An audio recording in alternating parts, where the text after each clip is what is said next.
আসসালামু আলাইকুম। আমি জেসমিন নেওয়াজ আমার কুকিং চ্যানেল থেকে আপনাদেরকে জানাই স্বাগতম। আজকে আমি আমার রান্নার মধ্যে ইফতারির আইটেম হিসাবে আমি ফ্রাইড রাইস রান্না করে শুধু ফ্রাইড রাইস আর শরবত আর জুস নিয়ে আজকে ইফতারি করেছি। আর সেই ইফতারির আগে মুহূর্তে আমি এটা বানিয়েছি। বানানোর জন্য আমার মেয়ে বলল যে আজকে অন্য কিছু খাবে না, রাইসটাই খাবে। সেজন্য আমি রাইসটা রান্নার প্রস্তুতি নিচ্ছি। আর সেই রান্নাটা আমি কিভাবে সহজে বানাতে পারি, রাইসের একদম রেস্টুরেন্টের রাইসের থেকেও ভালো হয়। এভাবে আপনারা রান্না করে একদিন খেয়ে দেখবেন, তাহলে বুঝতে পারবেন। আমার বলার থেকে আপনাদের রান্নার করা খাওয়া যদি ভালো লাগে, তাহলে আমি যদি জানতে পারি যে আপনারা নিজেরা এইভাবে করে খেয়েছেন, তাহলে তো আমি অনেক খুশি হব। দেখবেন, দেখে আপনারা বুঝবেন যে কেমন রান্নাটার সিস্টেমটা, রাইস কিভাবে রান্না করে আর আমি কিভাবে রান্না করেছি সেটাই আপনাদের সামনে তুলে ধরব। আর আমার ভিডিওটা যদি আপনাদের কাছে একটু হলেও ভালো লেগে থাকে, তাহলে একটি লাইক দিয়ে কন্টিনিউ করবেন এবং সাবস্ক্রাইব করে অল বাটনে প্রেস করে রাখবেন। আর এখানে চাল আমি ধুয়ে ভিজিয়ে ছেঁকে নিয়েছি। আর পেঁয়াজটা কিন্তু রাইসের মধ্যে বাদামি কালার করা হয় না, কিন্তু আজকে আমার বাদামি কালার হয়ে গেছে। তবুও কোনো সমস্যা নাই, রাইস তো কালারফুল থাকে, সেজন্য কোনো সমস্যা হওয়ার কথাও না।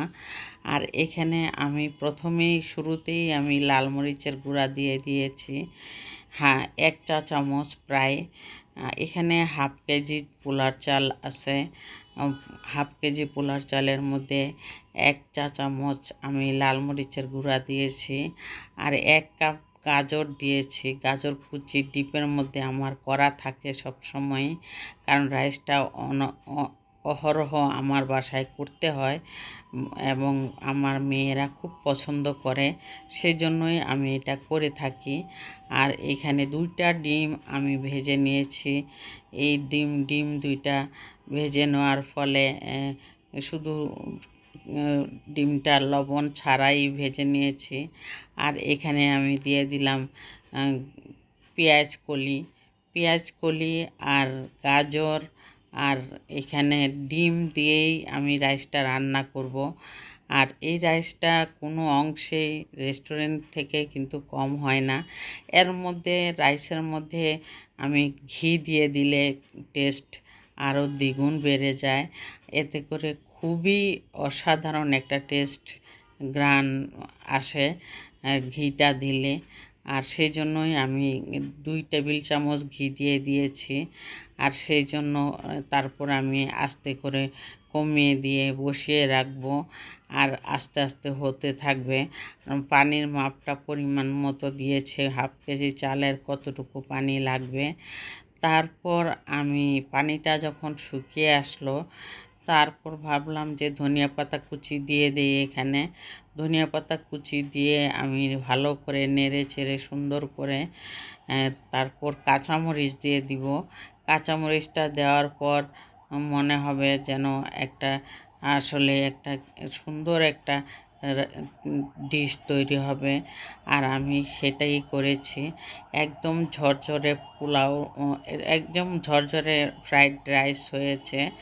আর এই ফ্রাইড রাইসটা আমরা অনেক সময় চাল ভিজিয়ে তারপরে সিদ্ধ করে 80% সিদ্ধ করে নেই, আর তারপর আবার ভেজে নেই।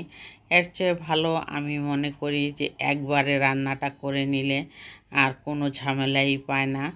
আর এভাবে কষ্টও কম হয়, সময়ও কম লাগে। আর এদিকে আমি রাইসের জন্য আমি একটা কারিও করে নিয়েছি, এটা ভিডিওতে ধরা হয়নি। আর কারিটা করার পরে ভাবলাম ভাবলাম যে আমরা তো দুইজনই ইফতারি করব, সেই জন্য আমরা দুই পিস মুরগির মাংস নিয়েছি। আর আমার মেয়ে এই মুরগির পিসটা খেয়েছে, আর বাকিগুলি আমি খেয়েছি। আর সেই জন্যই আমরা দুইজন আজকে ইফতারটা খুব মজার সাথে করেছি।